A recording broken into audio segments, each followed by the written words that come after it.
Hello guys, welcome back our channel. ಇವಾಗ ತಾನೇ second year ಮತ್ತು ಥರ್ಡ್ ಇಯರು ಆಫ್ಲೈನಲ್ಲಿ ಅಡ್ಮಿಷನ್ ಮಾಡಿಸ್ಬಿಟ್ಟು ಹೊರಗೆ ಬಂದಿದ್ದೀರಾ. ಹೊರಗೆ ಬಂದಿದ್ದ ತಕ್ಷಣ ನಿಮ್ಮ ಮೊಬೈಲಲ್ಲಿ ಒಂದು ಮೆಸೇಜ್ ಬಂದಿದೆ, ಎಲ್ಲರೂ ಫೀಸ್ ಕಟ್ಟಿರೋ ಚಲನ್ನ UUCMS ಅಲ್ಲಿ ಅಪ್ಲೋಡ್ ಮಾಡಿ ಅಂತ. ಬಟ್ ಅವ್ರೇನೋ ಹೇಳ್ಬಿಟ್ರು, ಬಟ್ ಹೆಂಗೆ ಅಪ್ಲೋಡ್ ಮಾಡೋಂತ ಅವರಂತೂ ಹೇಳಲಿಲ್ಲ. ಸೊ ಅದಕ್ಕೋಸ್ಕರ ನಾನು ಈ ವಿಡಿಯೋ ಮಾಡ್ತಾಯಿದ್ದೀನಿ. ಬನ್ನಿ ಆ ಚಲನ್ನ ನಾವು UUCMS ಅಲ್ಲಿ ಅಪ್ಲೋಡ್ ಯಾವ ರೀತಿ ಮಾಡೋದು ಅಂತ ನೋಡೋಣ. ಬನ್ನಿ ವಿಡಿಯೋ ಸ್ಟಾರ್ಟ್ ಮಾಡೋಣ. ಆ್ಯಕ್ಚುಲಿ ವಿಷಯ ಏನು ಗೊತ್ತಾ, ಅದು ಗೌರ್ಮೆಂಟ್ ವೆಬ್ಸೈಟಲ್ಲಿ ತುಂಬ ಕಂಡೀಷನ್ಗಳಿರ್ತವೆ. ನಾವು ಅಪ್ಲೋಡ್ ಮಾಡಿರೋ ಚಲನ್ ಕೂಡ ಜಸ್ಟ್ 200 KB ಇರಬೇಕಂತೆ. ಆ ರೀತಿ ನಾವು ಕನ್ವರ್ಟ್ ಮಾಡಬೇಕು. ಅದಕ್ಕೋಸ್ಕರ ನಿಮಗೊಂದು ನಾನು ಡಿಸ್ಕ್ರಿಪ್ಷನ್ ಬಾಕ್ಸಲ್ಲಿ ಒಂದು ಲಿಂಕ್ ಕೊಟ್ಟಿರ್ತೀನಿ. ಆ ಲಿಂಕ್ನ ಪ್ರೆಸ್ ಮಾಡಿಬಿಟ್ಟು ಇಲ್ಲಿ ನಾನು ತೋರಿಸ್ತಿದ್ದೀನಿ ಎಲ್ಲ ವೀಡಿಯೋದಲ್ಲಿ, ಅದೇ ರೀತಿ ನೀವು ಕನ್ವರ್ಟ್ ಮಾಡ್ಕೋಬೋದು. ನೀವು ಇದನ್ನು ಕನ್ವರ್ಟ್ ಮಾಡಿದ ತಕ್ಷಣ UUCMSನ ಓಪನ್ ಮಾಡ್ಕೊಳ್ಳಿ. ಓಪನ್ ಮಾಡಿದ ತಕ್ಷಣ UUCMSಲ್ಲಿ ನೀವು ಲಾಗಿನ್ ಆಗಿ. ನೀವು ಲಾಗಿನ್ ಆಗಿದ ತಕ್ಷಣ ಈ ರೀತಿ ಇಂಟರ್ಫೇಸ್ ಬರುತ್ತಲ್ಲ, ನಿಮಗೆ ಕೆಳಗೆ ಎರಡು ಹೊಸದಾಗಿ ಆಪ್ಷನ್ ಕೊಟ್ಟಿದ್ದಾರೆ ನೋಡಿ.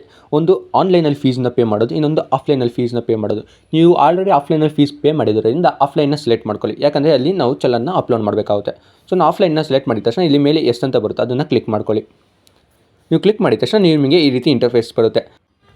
ಇಲ್ಲಿ ನೋಡ್ಬೋದು, ನಿಮಗೆ ಇಲ್ಲಿ ಚಲನ್ ನಂಬರ್ ಕೇಳ್ತಿದೆ. ನೀವು ಇಲ್ಲಿ ಚಲನ್ ನಂಬರ್ ಹಾಕ್ಬಿಟ್ಟು ಮತ್ತು ನೀವು ಎಷ್ಟು ಅಮೌಂಟ್ ಕಟ್ಟಿದ್ದೀರೋ ಅಮೌಂಟ್ ಹಾಕ್ಬಿಟ್ಟು ಮತ್ತು ಯಾವ ಡೇಟಿಗೆ ಕಟ್ಟಿದ್ದೀರೋ ಆ ಡೇಟ್ನು ಕೂಡ ಮೆನ್ಷನ್ ಮಾಡಿಬಿಟ್ಟು ಅಲ್ಲಿ ಫೈಲ್ ಇದೆಯಲ್ಲ, ನೀವು ಈಗ ತಾನೇ ಕನ್ವರ್ಟ್ ಮಾಡಿದ್ರಲ್ಲ ಫೈಲ್ನ, ಅದನ್ನು ಅಪ್ಲೋಡ್ ಮಾಡಿಬಿಟ್ಟು ಸಬ್ಮಿಟ್ ಕೊಟ್ಟರೆ ನಿಮ್ಮ ಚಲನು UUCMS ಅಲ್ಲಿ ಅಪ್ಲೋಡ್ ಆಗುತ್ತೆ. ಈ ವಿಡಿಯೋ ನಿಮಗೆ ಇಷ್ಟ ಆದರೆ ಲೈಕ್ ಮಾಡಿ, ಶೇರ್ ಮಾಡಿ, ಸಬ್ಸ್ಕ್ರೈಬ್ ಮಾಡಿ ಮತ್ತು ನಿಮ್ಮ ಫ್ರೆಂಡ್ಸ್ ಜೊತೆನೂ ಈ ವಿಡಿಯೋ ಶೇರ್ ಮಾಡಿ, ಪಾಪ ಅವ್ರಿಗೂ ಗೊತ್ತಾಗಲಿ.